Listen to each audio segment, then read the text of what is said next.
अरे जयंत पाटला, राजाराम पाटलानं काढलेली अवलाद मला अजिबात वाटत नाही. अरे जयंत पाटला, तुझ्यासारखा भिकारी अवलाद गोपीचंद पडळकरची नाही. माझ्यात ती धमक आहे कार्यक्रम करायची. तुझ्यासारखी ती अवलाद नाही. तू राजाराम पाटलानं काढलेली अवलाद मला अजिबात वाटत नाही. काहीतरी गडबड असणार आहे. बिंडोक आहे, नीच आहे, नालायक आहे. त्याला बोलण्याचा काही अक्कल नाही. शेवटी त्या गाढवाकडून काय अपेक्षा करायची. पण ह्या गाढवाचे जे मालक भारतीय जनता पार्टीचे मुख्यमंत्री देवेंद्र फडणवीस आहेत का, तर त्या फडणवीसांना ही भाषा आमचं महायुतीचं सरकार आहे. भाजपच्या वेगवेगळ्या लोकप्रतिनिधींचं किंवा त्यांच्या संबंधित असणाऱ्या व्यक्तींच्या काही चुका होत असतील तर भाजपने त्याची नोंद घेतली पाहिजे. परंतु मी याच विचाराचा आहे, कोणी कुठल्याही राजकीय पक्षामध्ये असला तरी आपल्या महाराष्ट्राला एक वेगळी परंपरा, एक नेतृत्वाचा पाठिंबा नाही तोपर्यंत हे असले कार्यकर्ते बोलतच नाही. आम्हाला माहिती आहे, आम्ही असं चुकून जरी बोललो तर पवार साहेबांचा 3ऱ्या मिनिटाला फोन येईल की माजला का रे तू. ज्या गावच्या बोरी त्याच गावच्या बाबळी बोलतं तर आम्हाला पण येतं. पण आम्ही नाही ना कधी कोणाच्या आईवरनं वगैरे बापावरनं वगैरे बोललो. इथला एक पंचायत समितीतला कर्मचारी होता. त्यांनी हे सगळं गणित या इथल्या माझ्या आमदारांना सांगितलं. माझे आमदार बसून त्यांनी तो राजारामचा पोरगा त्याला फोन केला. त्याला फोन केल्यानंतर सांगितलं की असं असं एक वडार साहेबांची आत्महत्या झाली आहे आणि मग आपण काय करायचं. तो म्हणला गोपीचंद पडळकरचं नाव घ्या. हा म्हणला त्यांचं नाव मला घेता येणार नाही. तर तो म्हणला ठीक आहे, मी माझ्या ईश्वरपूरचा आहे, मी त्यांच्या घरनं फिल्डिंग लावतो. हा कोण म्हणतोय? राजारामचा पोरगा म्हणतोय. बर विषय काय आम्हाला माहितच नाही ना. पण राजारामच्या पोराला हे कळायला पाहिजे, 35 वर्ष तो आमदार आहे. एका आमदाराचं ज्युनियर इंजिनियरकडे काम काय असतं. एवढी जर ह्याला अक्कल नसेल तर ह्यानं महाराष्ट्र कसा चालवला.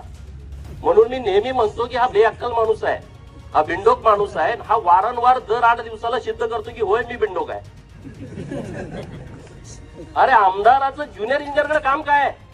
आमदार फंडाचं पत्र दिलं, कुणाला जातंय? जिल्हा नियोजनला. जिल्हा नियोजन मधले पैसे आले, पत्र कुणाला जातं? जिल्हा नियोजनला. जिल्हा नियोजन कुणाला इकडे देईल? जिल्हा परिषदचं काम असेल पंचायत समितीला, सार्वजनिक बांधकाम विभागाचं काम असेल तर पीडब्ल्यूडीच्या एक्झिक्युटिव्हला. हे त्यांच्या खालच्या शाखा अभियंत्याला पाठवतील ना, हे अंदाजपत्रक तयार करा आणि तुम्ही पाठवून द्या. शाखा अभियंत्याचं काम अंदाजपत्रक तयार करणे आणि टेंडर झाल्याच्या नंतर ते काम करून घेणं, त्याची बिलं करणे, याच्या पलीकडे काहीच नाही. त्याचा ना आमदाराचा काही संबंधच येत नाही, काही संबंध येत नाही. ह्याला अक्कल नको. त्याला काय करायचंय? गोपीचंद पडळकरला बदनाम करायचंय. अरे गोपीचंद पडळकर काय असा तयार झालाय का? असे लय अटॅक घेऊन मी इथं आलोय.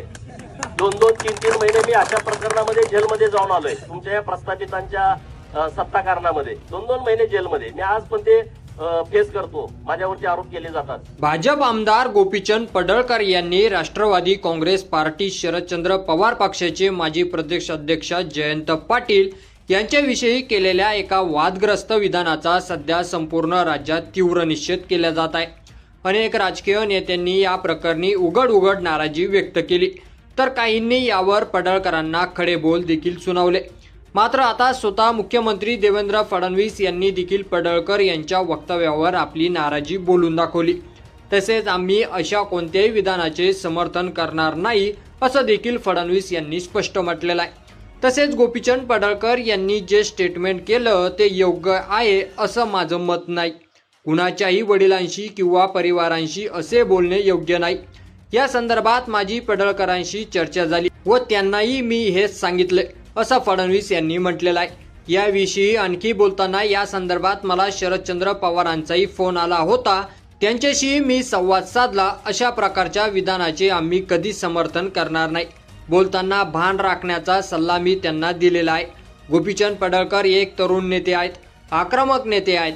अनेकदा आक्रमकपणा दाखवत असताना आपल्या बोलण्याचा नेमका काय अर्थ निघेल हे ते लक्षात घेत नाहीत.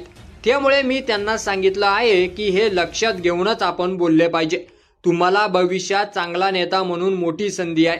त्यामुळे आपण बोलत असताना त्याचा काय अर्थ निघतील हे लक्षात घेऊनच आपण बोलले पाहिजे असा सल्ला मी त्यांना दिला असं मुख्यमंत्री देवेंद्र फडणवीस यांनी म्हटलेलं आहे. तसेच त्यांच्या या वक्तव्यानंतर महाराष्ट्रातील अनेक नेत्यांनी पडळकरांचा समाचार घेतला. यात शरद पवार, बाळासाहेब थोरात, सतीश पाटील आणि विशाल पाटील यासारख्या दिग्गज नेत्यांचा समावेश आहे. आता यात स्वतः मुख्यमंत्र्यांचाही समावेश झालेला आहे.